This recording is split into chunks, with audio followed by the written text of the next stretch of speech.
Hello friends, my name is Khan and once again welcome back to my YouTube channel Karim classes. दोस्तों, आज के इस video में मैं आपके लिए लेकर आया हूं क्लास 12 की फ्लेमिंगो बुक का एक बहुत ही प्यारा चैप्टर जिसका नाम है इंडिगो। दोस्तों, आज के इस वीडियो में इस चैप्टर का सेकंड पार्ट मैं आपको समझाने वाला हूं, आपको बताने वाला हूं।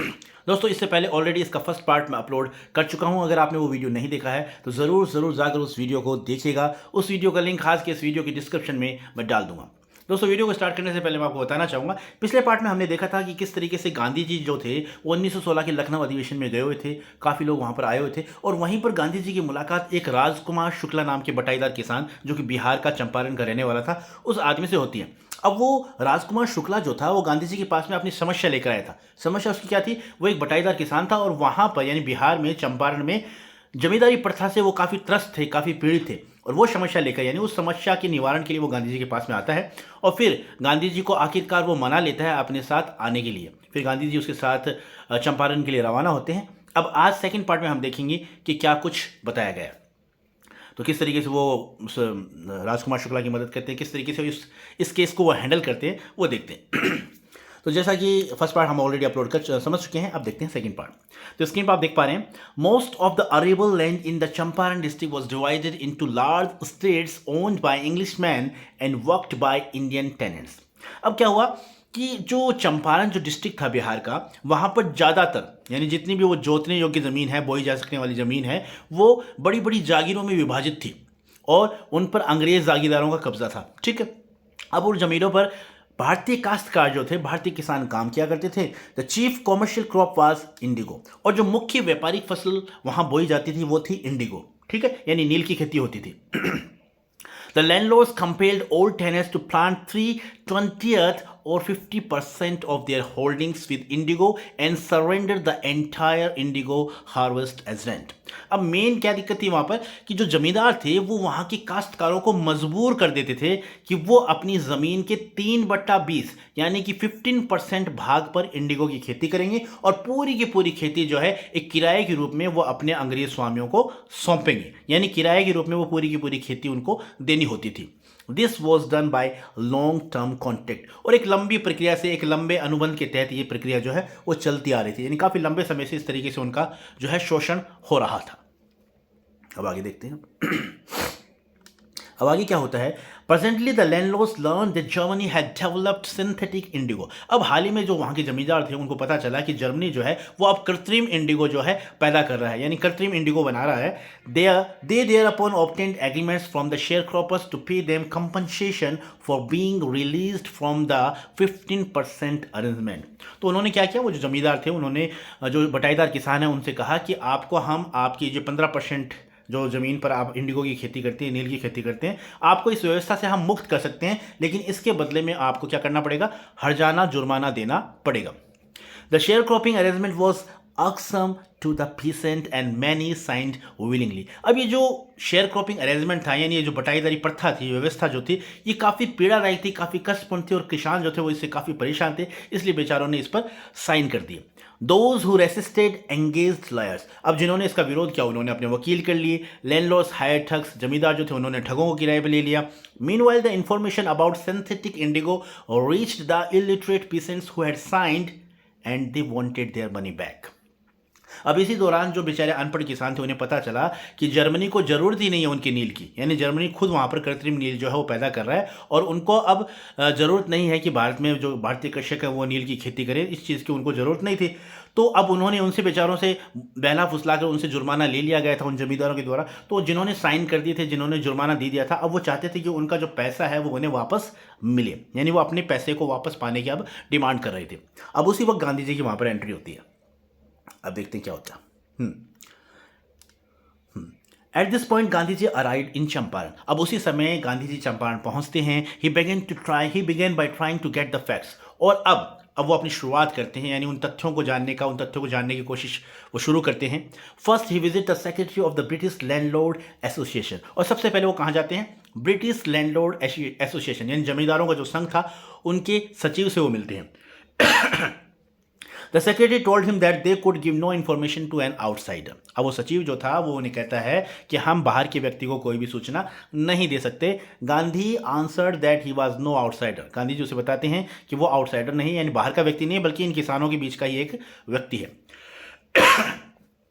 Next, Gandhi ji called on the British official commissioner of the Tirhut division in which the Champaran district lay. बाद में गांधी जी जो है तिरहुत डिवीजन के कमिश्नर से मिलते हैं, जो कि चंपारण में ही था, तो उस कमिश्नर से मिलते हैं। The commissioner Gandhi ji reports proceeded to bully me and advise me forthwith to leave Tirhut. अब गांधी जी बताते हैं कि उस कमिश्नर ने भी मुझे धमकाया और कहा, मुझे सलाह दी कि जितना जल्दी हो सके तुम तिरहुत को छोड़कर यहाँ से चले जाओ।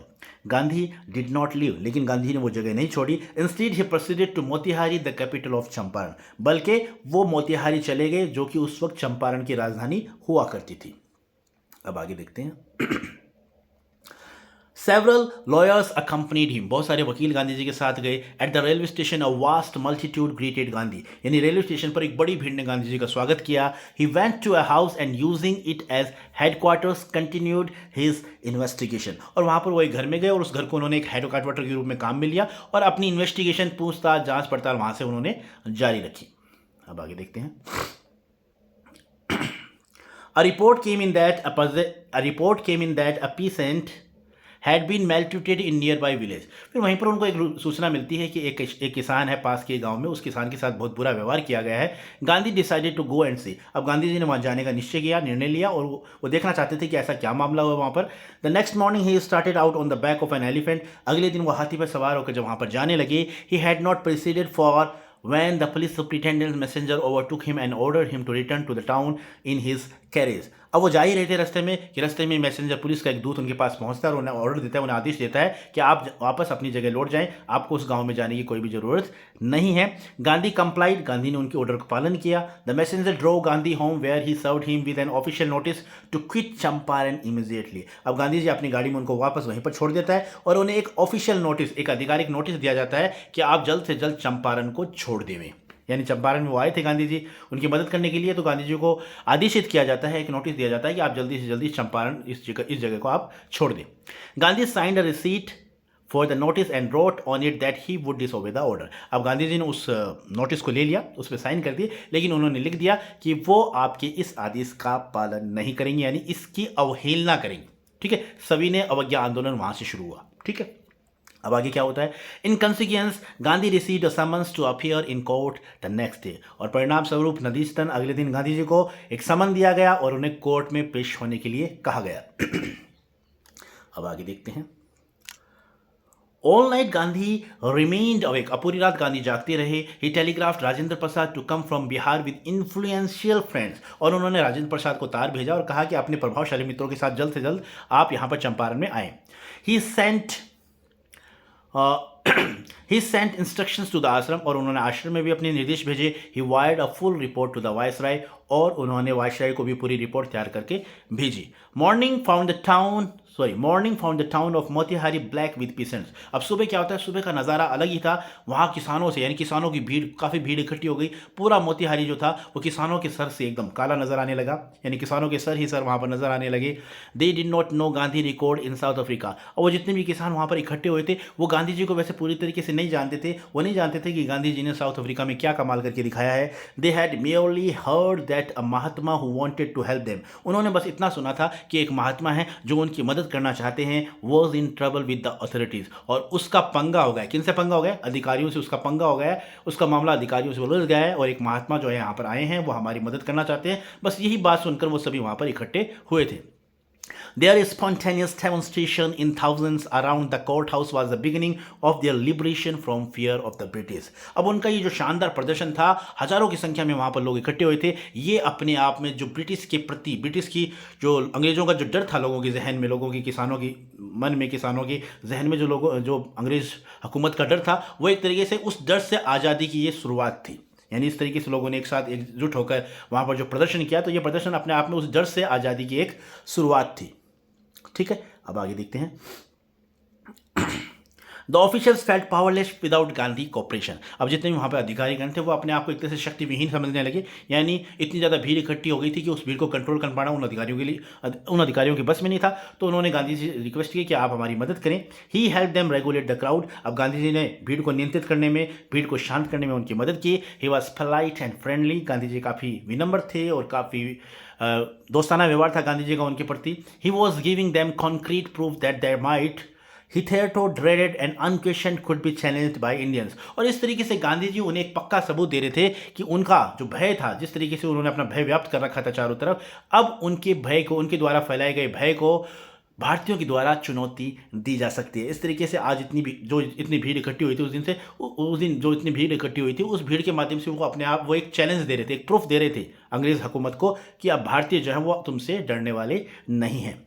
The government was baffled. सरकार चकरा गई। द प्रोसिक्यूटर रिक्वेस्टेड द जज टू पोस्टपोन द ट्रायल। और जो वकील थे, सरकारी जो वकील थे, उन्होंने जज से रिक्वेस्ट की कि इस मामले को थोड़ा सा पोस्टपोन किया जाए। Apparently the authorities wish to consult their superiors. और निश्चित रूप से जो अधिकारी थे वो अपने सीनियर लोगों से कंसल्ट करना चाहते थे इस मामले में।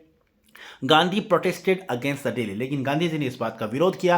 ही read a statement pleading guilty. और उन्होंने एक स्टेटमेंट पढ़ा, अपना अपराध स्वीकार करते हुए उन्होंने एक स्टेटमेंट पढ़ा। He was involve, he told the court in a. अब उन्होंने बताया कि वो फंसा हुआ है किस में, यानी गांधी जी ने अपने बारे में बताया कि conflict of duties, sorry just a minute, Gandhi ji ने उन्हें बताया कि he was involve in a conflict of duties, यानी वो क्या है, वो कर्तव्यों के संकट में फंसे हुए हैं। गांधी जी ने उनको बताया on the one hand not to set a bad example as a law breaker. एक तरफ तो वो कानून तोड़ना नहीं चाहते, ऑन द अदर हैंड, और दूसरी तरफ to render the humanitarian and national service, और दूसरी तरफ वो मानवीय और राष्ट्रीय सेवा करना चाहते हैं। For which he had come, और इसीलिए वो यहाँ पर आए हैं। He disregarded the order to leave. उन्होंने अपमान किया उनको, जो चंपारण छोड़ने का जब निर्देश दिया गया, इस आदेश की उन्होंने अवहेलना की है, पालना नहीं की है। Not for want of respect for lawful authority. वो इसलिए नहीं कि वो कानून की अवहेलना करना चाहते हैं, कानून का सम्मान नहीं करते, but in obedience to higher law of our being the voice of conscience he आज द पेनल्टी ड्यू। उन्होंने कहा ये उसके अंतरात्मा की आवाज़ है, और उसके अंतरात्मा की आवाज़ कहिए कि जिस उद्देश्य के लिए वो यहाँ पर आए हैं उस उद्देश्य को पूरा करके जाए। और उनका मेन उद्देश्य था किसानों को इस जमींदारी प्रथा से मुक्त करवाना। तो उन्हें अपने अंतरात्मा की आवाज़ भी सुननी थी, और अगर ये जो अपराध उन्होंने किया तो इसके लिए वो अपनी सज़ा की डिमांड भी करते हैं कि जो भी दंड है इसके लिए वो मुझे आप दे सकते हैं। He asked the penalty due. वो कहते हैं कि जो भी सज़ा है इसके लिए, जो भी दंड है वो मुझे दिया जाए। The magistrate announced that he would pronounce sentence after 2-hour recess and asked Gandhi to furnish bail for those 120 minutes।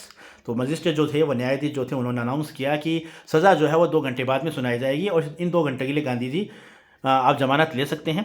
Gandhi ji को जमानत लेने के लिए कहा, लेकिन गांधी जी ने जमानत लेने से इनकार कर दिया। द जज रिलीज्ड हिम विदाउट बेल। तो गांधी जी ने कहा, गांधी जी को बिना जमानत की ही उन्हें जो है 2 घंटे के लिए छोड़ा गया।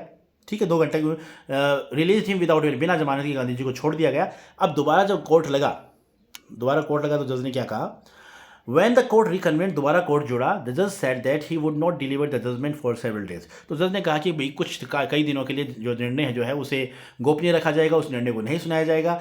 Meanwhile he allowed Gandhi to remain at liberty। और इस बीच में गांधी जी को स्वतंत्रता रहेगी कि वो चंपारण में आराम से रह सकते हैं, किसी भी पाबंदी, यानी उन पर कोई भी किसी भी तरह की कोई पाबंदी नहीं होगी, वो स्वतंत्रतापूर्वक चंपारण के अंदर रह सकते हैं।